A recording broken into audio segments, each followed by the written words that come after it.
We'll see. Good afternoon, students. We will see some of the properties of relation. That is, first one is reflexive relation. What does reflexive relation say is, if you have a set, say A is equal to 1, 2, 3. Okay, if you have a sets like this, the ordered pair, the relation should contain all the ordered pairs like 1, 1, 2, 2, 3, 3. That is a comma a should belongs to relation. Okay, it must belong to relation for every element of set A. That is reflexive. If it is reflexive, then it cannot be irreflexive. If it is not reflexive, then it will be irreflexive.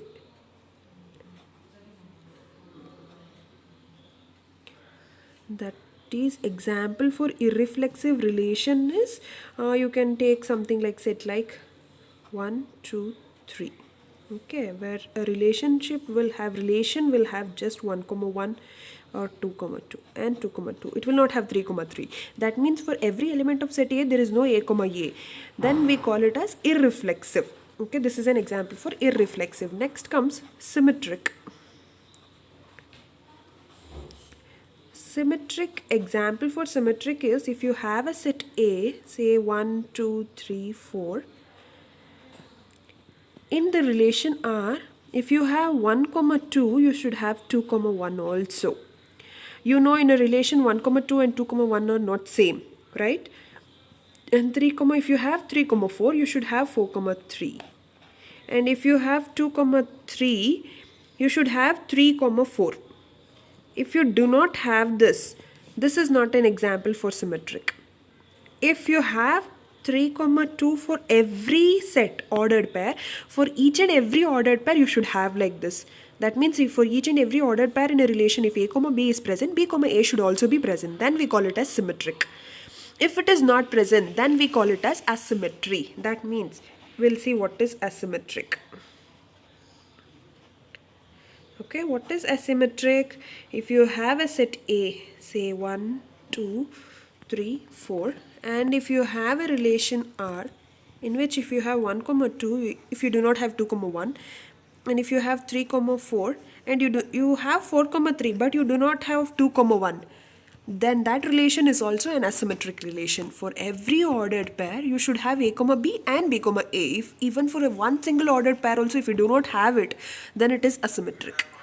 Okay, next we will move to antisymmetry. This is a very, very tricky concept. What do you mean by antisymmetry?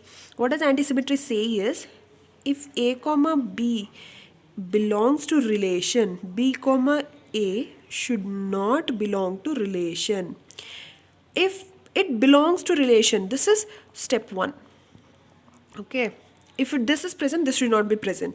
If by case, if it is present, if in chance, if in case it is present, then both A and B should be equal.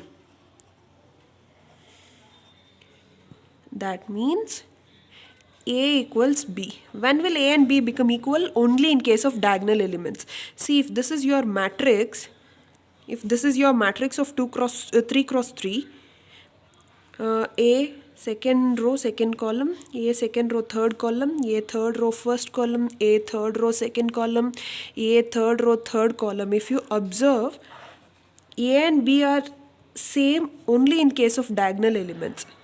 Okay, this is known as asymmetry. That means now I'll say 1, 1, 2, 2 and 3, 3. This is reflexive, this is symmetric. This is the only one single case in which if it is symmetric also, it is antisymmetry. This is the only unique case, because diagonal elements, these are diagonal elements. These are diagonal elements. That means both A and B are same. Okay, both A and B are same. So this is known as antisymmetry. And next is transitive property. Transitive. What do you mean by transitive?